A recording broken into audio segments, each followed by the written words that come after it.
이달 초에 봄철 골프 애호가 경기가 열렸다며 북한이 공개한 영상입니다. 참가자들이 입고 있는 바지와 골프화에 미국 유명 스포츠 브랜드 로고가 선명하게 박혀 있습니다. 지난 16일 공개한 대중축구의 날 기념 행사 사진에도 해외 유명 브랜드 로고의 축구화가 보입니다. 지난해 같은 행사에선 축구화와 옷, 양말까지 곳곳에서 같은 브랜드 로고가 발견됐습니다. 북한은 앞서 지난 2020년 반동사상 문화 배교법 등 이른바 3대 악법을 도입하면서 주민들의 말투와 옷차림까지 통제하기 시작했습니다. 지난달에는 TV 프로그램 속 외국인이 입고 있는 청바지를 자본주의의 상징이라며 가리기까지 했지만 사실상 통제 한계를 보여주고 있는 겁니다. 북한 내 고위층을 중심으로 서구 브랜드 제품을 사용하는 문화가 깊게 스며들었다는 분석도 나옵니다.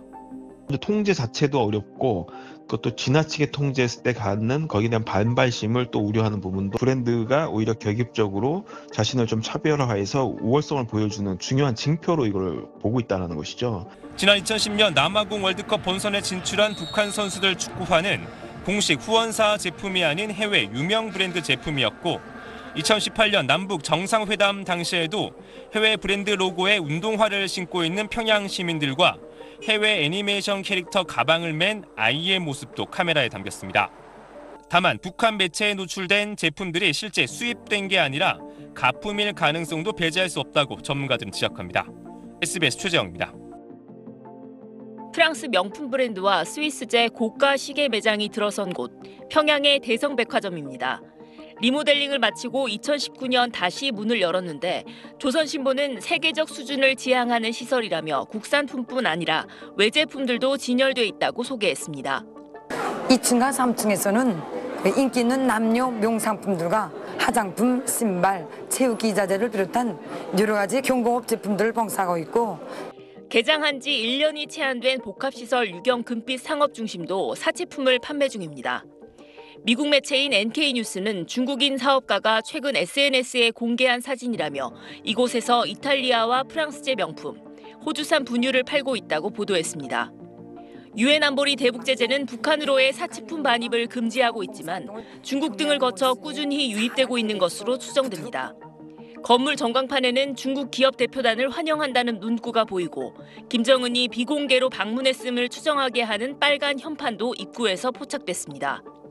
경제난 속에 생필품 공급에 허덕이는 지방과 달리 평양을 중심으로 한 사치품 수요는 여전한 것으로 해석됩니다.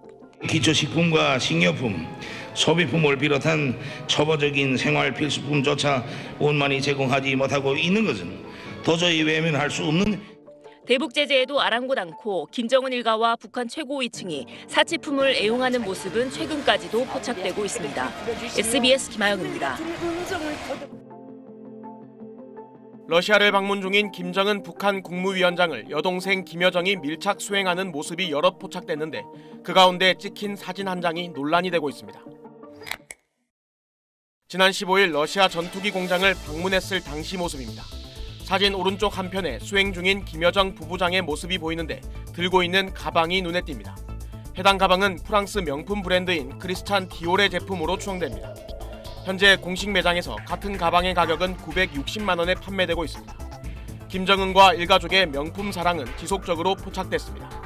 김정은 본인 역시 과거 스위스 명품 시계를 차고 다니는 모습이 포착됐고 김 위원장의 딸 주에도 지난 3월 화성 17형 시험 발사 참관 당시 수백만 원 상당의 디올 제품으로 추정되는 외투를 입은 모습이 포착되기도 했습니다. 하지만 북한은 최근 심각한 식량 부족 사태로 아사자가 다수 발생하고 있는 상황입니다.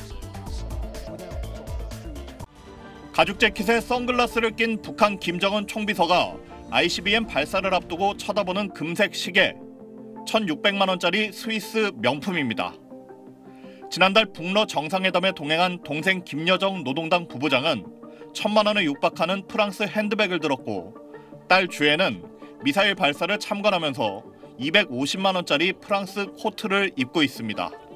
고가 의류와 시계 등 북한이 중국에서 수입하는 사치품은 코로나가 유행한 2021년 184만 달러로 급감했다가 지난해 예년 수준으로 회복했는데 올 들어선 7월까지 4,064만 달러 규모로 코로나 이전보다도 배 가까이 늘었습니다. 특히 시계 수입액이 지난해보다 21배나 급증했는데 핵심 지지 기반인 엘리트 계층에게 선물을 주고 충성을 유도하는 이른바 김정은식 선물 통치와 관련이 있는 걸로 추정됩니다. 고급 시계 같은 사치품은 유엔 안보리가 정한 대북 수출 제재 대상이지만 규제가 느슨한 중국을 통해 반입되고 있는 겁니다. 북한이 대북 제재와 코로나 봉쇄 정책 속에서도 사치품을 들여와 당, 군, 정, 고위층을 위한 선물 통치를 이어갈 수 있었던 것은 중국 정부가 제재 이행에 소극적으로 임했기 때문입니다. 앞서 국정원은 최근 5년 평균 110명 정도인 북한의 아사자 수가 올 들어 7월까지 240명으로 늘었다고 밝혔는데 경제난 속에서도 정권 유지를 위해 핵심 지지층 이반을 막는 데 신경을 쏟고 있다는 점을 보여주는 것으로 풀이됩니다. SBS 윤나라입니다.